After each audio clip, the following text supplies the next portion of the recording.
Napuri ng Diyos. Palakpakan natin ang Panginoon. Hallelujah. Amen. Napagod pa kayo? Dapat lang. Amen. Napagod tayo sa pagpupuri sa Panginoon. Ibigay natin ang ating lakas. Ibigay natin ang ating buong sipag at sikap.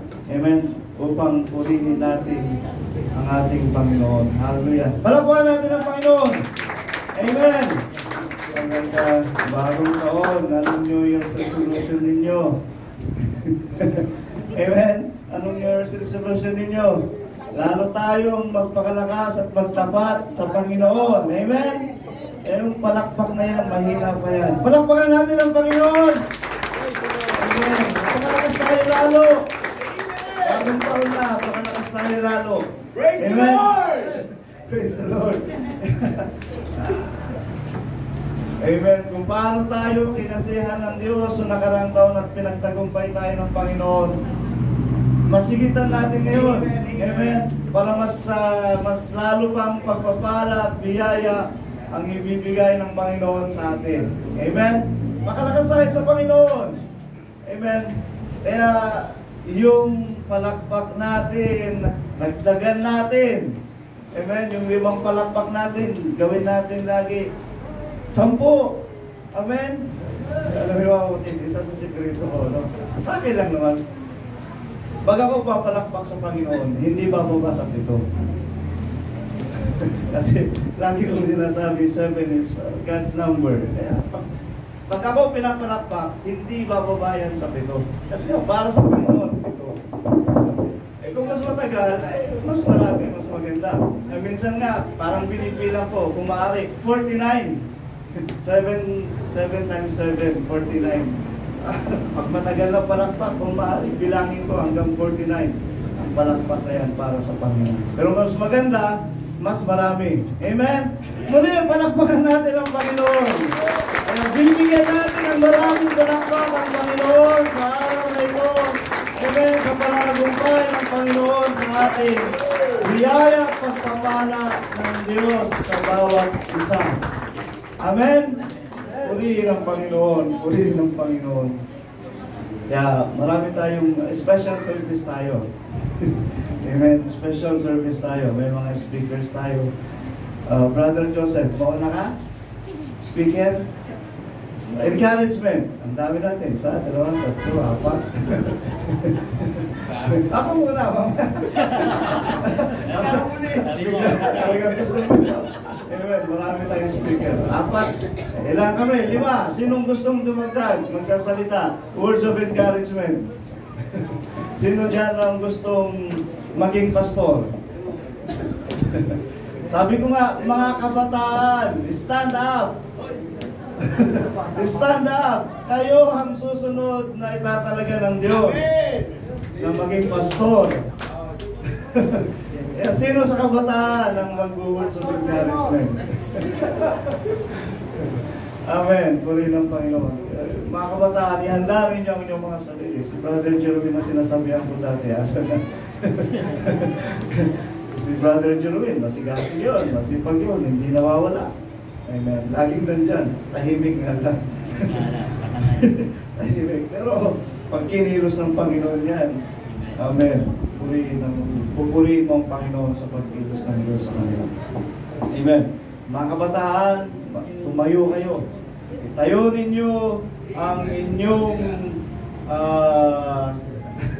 ang pagkatawag ng Diyos sa inyo. Kaya kayo naririto, may pagtawag ang Diyos.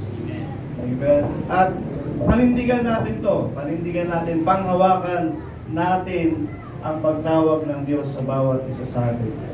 Psalms 122 verse 1. Tuloy-tuloy na tayo ngayon. Words of encouragement. In between siguro yung mga maghahandog ng awit. Amen? Mga maghahandog ng awit. May mga naka-schedule ba maghahandog ng awit? Amen. Pasasalamat tayo ngayon, ha? Okay. Ako'y natutuwa ng kanilang sabihin sa akin, tayo'y magsiparoon sa bahay ng Panginoon. Amen. May bahay pala ang Panginoon. Saan ang bahay ng Panginoon? Amen. Ang symbolical na bahay ng Panginoon ay ang bahay purihan. Amen? Itong bahay, sambahan. Itong maliit na lugar na ito. Amen? Paano natin masasabing bahay ng Panginoon? Sapagkat kung tayo ay nagkakatipon-tipon, ang presensya ng Panginoon ay naririto. Amen? For God is a consuming fire. Amen? Sa tuwing tayo ay naririto, kahit sino man yan, noon, naalala ko, kahit bata na nagtitipon dito at may nagtuturo, nandun ang presensya ng Diyos. Naalala namin, Children Ministry, Sister Sarah. Amen? Children Ministry. Dito kami, maliit na bahay, maliit na sambahan, maliit na bahay purihan. Amen? Kahit sabihin mong bata ang naririto at nagtitipon-tipon sa pangalan ng Panginoon, kumikilos ang presensya ng Diyos. Because God is a consuming fire. Amen? Nagkakaroon kami dito ng nilig. Nag-iiyakan, mga bata. Sister Sarah, ginagamit yan sa kapuspusan dati. Makikita namin ngayon. Sister Sarah, pagpatuloy mo daw. Amen. Paghingasin mo yung iyong pananalangin na gaya ng dati. Malay mo, andyan pa ang presensya ng Diyos, andyan pa ang pagkilos ng Panginoon. Malay mo, magtinig ka ulit. Amen. Ang pagkilos ng Panginoon, kahit sino. Amen. Kahit sino sa atin, saan ka man galing, sino ka man, ano man ang iyong kulay, bata man, amen. Kahit sabihin natin, galing ka kung saan, nasabi mong makasalanan ka, hindi. Ang Diyos, pag kumilos, yung kasalanan na nasa sayo, pag pinagsisihan mo, tutupukin ng Panginoon yon. At ikaw ay gagamitin ng Panginoon sa kanyang kapurihan. Amen. Gagamitin tayo lahat ng Panginoon. At kung paano tayo gamitin ng Diyos, tayo ay magiging pagpapala sa iba. Amen. Doon mo malaman na kinasihan ka ng Espiritu ng Panginoon. Doon mo malalaman na ginagamit ka ng Panginoon. Amen. Na ikaw ay nagiging pagpapala sa iba. Amen. Amen. Maging pagpapala tayo sa iba. Sa kapatid mo, sa katabi mo, maging pagpapala ka sa kanila. Amen. Yung ngiting masaya. Huwag ngiting aso. Pag ngiting aso, nakakatakot yan. Mamaya-maya, kakagat yan. Mananakmal yan. Huwag ngiting aso. Amen. Yung ngiting pinagpala ng Diyos. Amen. Tingnan mo kayong katabi mo. Ngiting pinagpala ba ng Diyos? Ngitingin lang. Ngiting may kilig. Amen. Ayan ang magiging pagpapala ka. Ngiti pa lamang, magiging pagpapala ka na sa iba. Ayan. Be a channel of blessing. Amen. Maging daluyan tayo ng pagpapala ng Diyos. Simpleng ngiti, pagpapala na yan para sa iba. Lalo na kung kakamuyan mo ng mahigpit, amen, at sasabihin mong, mahal kita sa pangalan ng Panginoon. Amen? Kaya sabihin mong, mahal kita, kapatid. Kaya sabihin ng binata, hindi, totoo yun, mahal talaga kita. Amen? Mahal ko kayo sa pangalan ng Panginoon. I love you with the love of the Lord. Palakpakan natin ang Panginoon. Kaya nga, dito lang natin mararanasan yon sa bahay ng Panginoon. Amen? Nararanasan nyo ba yan sa bahay nyo? Nararanasan nyo ba yan sa bahay nyo? Minsan mga magkakapatid may tampuhan. Amen. Pero mawawala din yan. Punta tayo sa bahay ng Panginoon at tutupukin tayo ng Diyos. Mawawala lahat ng mga inanakit, mawawala lahat ng mga dinadamdam natin. Pati mga sakit-sakit. Amen. Pati mga sakit-sakit. Kung may pananampalataya ka at kumarito ka sa bahay ng Panginoon, mawawala yan. Amen. Kaya kung may mag-aya sa atin sa bahay ng Panginoon, huwag tayong magdalawang isip. Huwag tayong mag-atubili. Mas maganda na kung kusang pagsamba ang iaalay mo sa Diyos. Hindi ka na yayayain, ikaw na mismo. Alas 4 pa lang, gising ka na para ihanda mo ang iyong sarili sa Panginoon. Yan ang kusang pagsamba. Amen? Marami tayong may experience sa bahay ng Panginoon. Basta nandyan ang iyong pananampalataya, nandyan ang iyong pagkakatiwala sa Diyos, nandyan yung iyong focus sa pagsamba sa Panginoon, pagpupuri at pagluwalhati sa Panginoon, marami kang may experience. Marami kang mararanasan at ang lahat ng ito ay biyaya ng Diyos sa kanyang mga lingkod. Gawin mo itong patotoo at magiging pagpapala ka sa iyong sarili at magiging pagpapala ka naman sa iba. Amen? Kaya tuwing linggo, matuwa tayo. Linggo na naman. Araw na naman ng pagsamba. Unang araw ng isang linggo, tayo ay magpapakalakas sa Panginoon. Amen? Ngayon, unang linggo ng taong 2025, arena natin ang tagumpay ng Panginoon sa bawat isa. Palakpakan natin ang Panginoon. Amen? Lahat ng ating mga hinaing sa Panginoon, arena natin. Amen?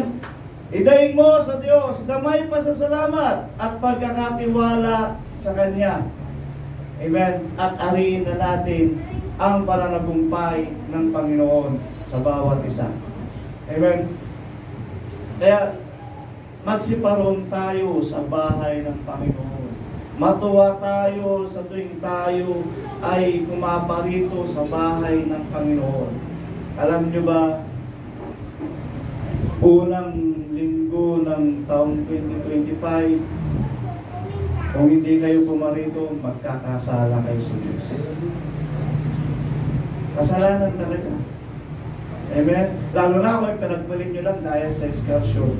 Ano? Ipinagpalit nyo lang dahil sa picnic. Ipinagpalit nyo lang dahil sa lakad ng barkada o ng ano. Kasalanan ng hindi pumarito sa bahay ng Panginoon. Kasalanan talaga. Sabihin nyo, parang wala lang. Kasalanan sa harap ng Diyos. Mabigat, di ba? Kasalanan. Amen? Pero yung kasalanan naman na ito ay pwedeng lumapit ka sa Panginoon, magpakababa at pagpapatatawanan. Dahil ang Diyos ay mayaman sa habag at awa. Amen. Kung nakita niya, sapat na yung luha mo sa paghingi mo ng tawad, patatawarin ka ng Diyos. Amen? Hindi. Kaya sabi ko na, tahasan na to, kasalanan talaga. Ang hindi ka pumarito sa bahay ng Panginoon sa araw ng panambahan. Hahanapin ka ng Diyos. Hahanapin ka ng Diyos sa imubuhan. Pag wala ka, malulungkot ang Panginoon. Malulungkot ang Panginoon. Amen? Kaya lagi nating pasayahin ang Panginoon sa pamagitan ng ating presensya sa bahay ng Panginoon, sa ating pagpupuri at pagluwalhati at pagdakila sa Kanya. Gusto ng Diyos marinig ka lagi na pinupuri mo siya. Amen. Gusto ng Diyos makita ka lagi na niluluwalhati mo siya. Amen. Kaya huwag natin aksayahin, huwag natin pakawalan ng pagkakataon na ang Diyos ay nakatingin sa atin sa lugar na ito at hinahanap ka niya na mananamba sa Espiritu at katotohanan. Amen? Hinahanap ka niya na mananamba sa Espiritu at katotohanan. Ito ang hinahanap ng Diyos sa bawat isa. At sabihin mong nabubutas na yung bangkulo dyan, ayos lang. Amen? Basta ang mahalaga, pinupuri mo ang Panginoon. Pag nabutas na, di palitan. Amen. Basta huwag kang mawawala sa lugar mo, huwag kang mawawala sa iyong kinatatayuan. Lalong-lalo na sa ating pananampalataya at sa ating paglilingkod sa Panginoon. Dahil sa panambahan natin, tayo ay hinahanapan ng Diyos na makita niya tayong nagpapasalamat, lumuluwalhati. Psalm chapter 100 verse 4. Magsipasok kayo sa kanyang mga pintuang daan na may pagpapasalamat at sa kanyang looban na may pagpupuri. Amen. Magpasalamat kayo sa kanya at purihin ninyo ang kanyang pangalan. Amen. Kaya mula nung nag-declare tayo ng Jubilee sa pananampalatayang ito, sa ating pananampalataya sa iglesyang ito, tayo ay pinalaya na ng Panginoon. At sa tuwing tayo ay humaharap sa Panginoon, hindi mawawala ang pasasalamat, sapagkat ito ang nararapat para sa Kanya. Nung tayo ay palayain ng Diyos, nung tayo ay tawagin ng Diyos, nung tayo ay hirangin ng Diyos, nung tayo ay pagpapahayagan ng Diyos ng Kanyang Ebanghelyo, marapat lamang ang pasasalamat ay laging nasa ating bibig. Pasasalamat natin sa Diyos.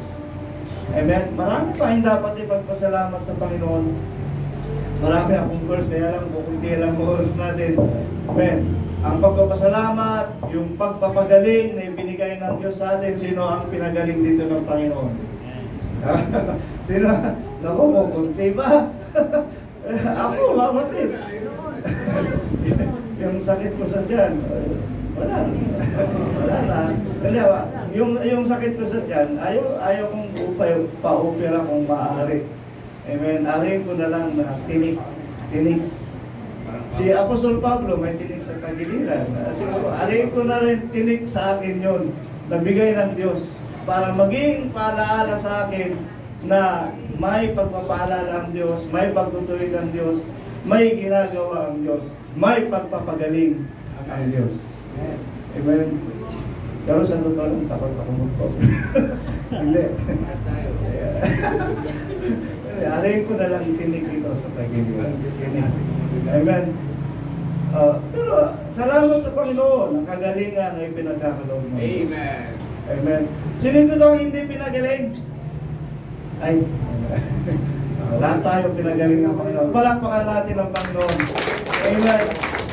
Mag-aalap tayo sa Panginoon, may pasasalamat sa kagalingan, sa pagpapala, sa biyaya ng Panginoon.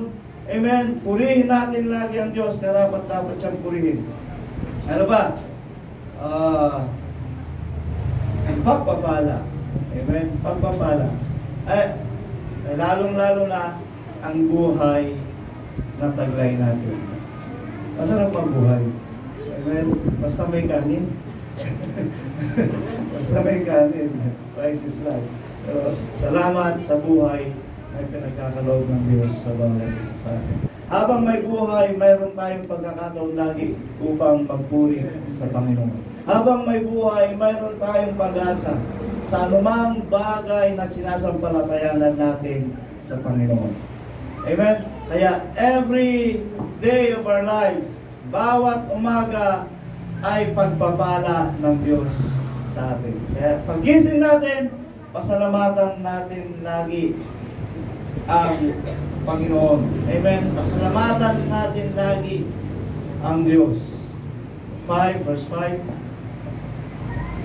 Sapagkat ang Panginoon ay mabuti, ang kanyang kagandahang loob ay magpakailanman, at ang kanyang pagtatapat ay sa lahat ng saling lahi. Amen.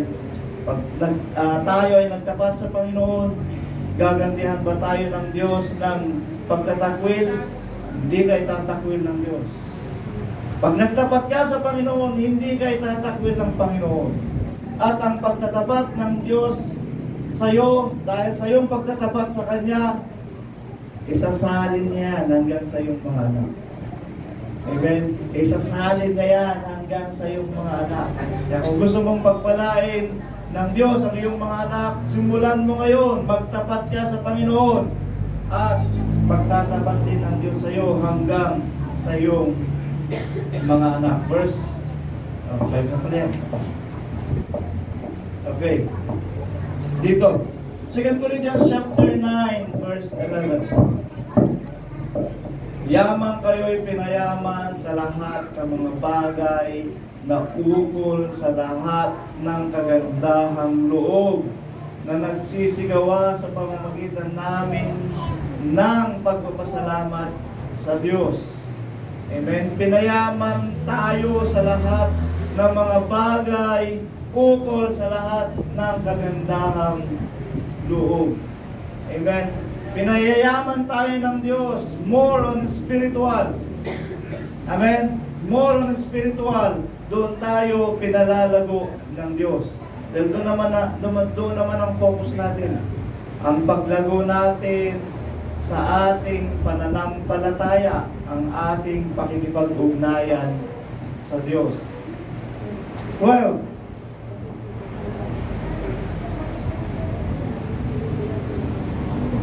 Sapagkat ang pangasiwa sa paglilingkod na ito ay hindi lamang tumatakip sa pangailangan ng mga banal. Okay? Kaya pasalamat tayo sa mga pastor. Dahil ang pangangailangan na ito ay pumupuno para sa mga banal sa gawaing paglilingkod. Kundi naman umaapaw sa pamagitan ng maraming pagpapasalamat sa Diyos. Ilang beses kayo magpasalamat sa Diyos sa isang araw? Pamaya, sa pagkain lang. Pagkain lang yung nasa lumatan nyo. Amen. Ayan o, sabi ng Biblia. Sa pamagitan ng maraming pagpapasalamat sa Diyos. Kaya dagdagan nyo yung pasasalamat ninyo. Amen. Sa tuwing magsasalita ka, yung may katuturan na, salamat sa Diyos na lang. Amen. Iba, ginagawa expression yan. Imbis na magalit, thank you Lord na lang. Naiinis na. Kaysa naman magsalita ka ng masamang salita.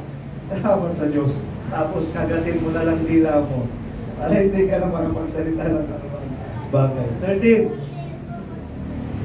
Palibasa ay sa pagsubok sa inyo sa pamagitan ng ministeryong ito ay niluluwalhati nila ang Diyos dahil sa pagtalima ng inyong pagkilala sa Ebanghelyo ni Kristo at dahil sa kagandang loob ng inyong ambag sa kanila at sa lahat. Ito pala yung mga sa pag-aambagan at sa pagtutulong sa Panginoon. 1 Timothy chapter 4, verse 4. Basahin na lang natin. Sapagat ang bawat nilalang ng Diyos ay mabuti at walang anumang nararapat na itakwil kung tinatanggap na may pagpapasalamat. Amen? Lahat ng bagay na nilalang ng Diyos ay mabuti at walang anumang nararapat itakwil. Walang pangit. Walang pangit. Salamat sa mga nilikha ng Diyos. Nilalang ba tayo ng Diyos? Tingnan mo ang katabi mo. Maganda, di ba? Guwapa. Ganda! Ganda. Lahat yan. Amen. Ito nyo lang, mga halaman. Simpleng halaman. Pag namulaklak, maganda. Ito ay nilalang ng Diyos. At walang dapat itakwil. Pasalamatan natin sa Diyos ang lahat ng mga bagay na ito. Amen. Maging ang pagsubok, ginagamit ng Diyos yan para tayo ay tumibay, para tayo ay sanayin, para tayo ay patatagin. Ipasalamat natin ang lahat ng mga bagay na ito sa Panginoon. Verse 5. Sapagkat pinakababanal sa pamagitan ng salita ng Diyos at ng panalangin. Amen? Kaya yun pala, kung sa tingin mo sa sarili mo, wala kang kwenta, amen. Magbasa ka ng salita ng Diyos. Amen. Magbasa ka ng Biblia at manalangin ka. Mararamdaman mo sa sarili mo, mayroon tayong halaga sa paningin ng Panginoon. Amen. Mayroon tayong halaga sa paningin ng Panginoon. Psalms chapter 95, verse 2. Amen. Tayo magsiharap sa kanyang harapan na may pagpapasalamat. Amen. Itong taon na to lagi. Amen. Mag-alay tayo ng maraming pasasalamat sa Diyos. Amen. Itong taon na ito, sa bawat araw, sa bawat linggo, sa bawat oras, mag-alay tayo ng maraming pasasalamat sa Panginoon. Amen. Ito siguro ang magiging goal natin sa taon na ito. Pasasalamat sa Diyos. Pasasalamat sa Panginoon. Marami tayong dapat ipagpasalamat sa Diyos. Amen? Dagdagan natin ng maraming pasasalamat ang ating panalangin. Tayo ay magsiharap sa kanyang harapan na may pagpapasalamat. Tayo magkaingay na may kagalakan sa kanya na may mga pag-aawitan. Verse 3. Sapagkat ang Panginoon ay dakilang Diyos at dakilang hari sa lahat ng mga Diyos. Amen. Verse 4. Nasa kanyang kamay ang mga malalim na dako ng lupa, ang mga kataasan ng mga bundok ay kanya rin. Verse 5. Ang dagat ay kanya at kanyang ginawa, at ang kanyang mga kamay ay lumikha ng tuyong lupa. Verse 6. O magsiparito kayo, kayo'y magsisamba at magsiyukod. Tayo'y magsiluhod sa harap ng Panginoon na may lalang sa atin. Amen. Nararapat ang pagsamba. Yumuko tayo sa Panginoon, lumuhod tayo sa Panginoon, magpatira pa tayo sa Panginoon. Amen. Ito ay uri ng pagsamba na dapat natin iaalay sa Diyos. Amen. Sa Diyos lang natin iniaalay. Amen. Kung makikita lang natin ang Panginoon at pwedeng magmamano tayo. Pero mas mataas na uri ng pagsamba kung papakita natin na tayo magpapatira pa at tayo ay yuyuko o luluhod sa harap ng Panginoon. Verse 7. Sapagkat siya'y ating Diyos at tayo'y bayan ng kanyang pastulan at mga tupa ng kanyang kamay. Ngayon, kung inyong didinggin ang kanyang tinig. Amen. Siya'y ating Diyos. Amen. Diyos siya sa atin. Amen. Tayo ay kanyang bayan. Tayo ay kanyang mga lingkod. Ayan na nga o. At tayo'y bayan ng kanyang pastulan at mga tupa ng kanyang kamay. Amen. Ginagabayan tayo ng Diyos. Amen. Tayo ay kanyang tinitipon upang tayo ay maging isang katawan, isang bayan, isang yung nagkakaisang tao. Amen. Nagkakaisang mga tao na tinawag ng Diyos. Nagkakaisa sa pananampalataya, nagkakaisa sa gawa, nagkakaisa sa pagkakatiwala sa Panginoon. So balikan natin yung 122 verse 1 ng Psalms.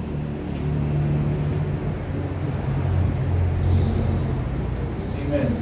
Kaya sa presensya ng Diyos, marami tayong matututunan, marami tayong na-experience. Amen. Kaya sa bawat panambahan, samantalahin natin na tayo ay makadama ng presensya ng Diyos. Huwag niyong hayaang hindi niyo maramdaman. Maraming experience, maraming pangyayari ang mararanasan mo kung tayo nasa presensya ng Panginoon.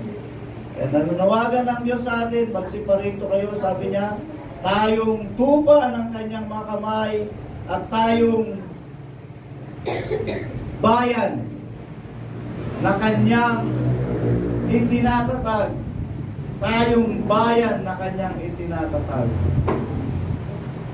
Amen. Kaya sabi niya, ako'y natutuwa ng kanilang sabihin sa akin, tayo magsiparoon sa bahay ng Panginoon. Verse 2, Ang mga paa natin ay nagsisitayo sa loob ng iyong mga pintuang bayan, O Jerusalem. Amen? Tayo magsiparoon sa bahay ng Panginoon. Gusto niyo ba pumunta sa Jerusalem ngayon? Hindi na. Yan nga sinasabi ko. Gusto niyo pumunta sa Jerusalem ngayon at doon kayo sumamba sa Panginoon? Ako ng mga nakamuntikan na, kaya siguro hindi nyo nabos. Amen.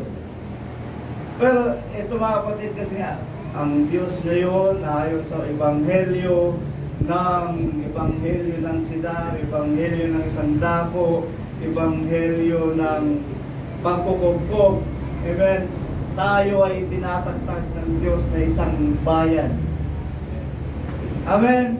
Kasi yung nasa binasa natin kanina, Psalms, saan mo ba yun?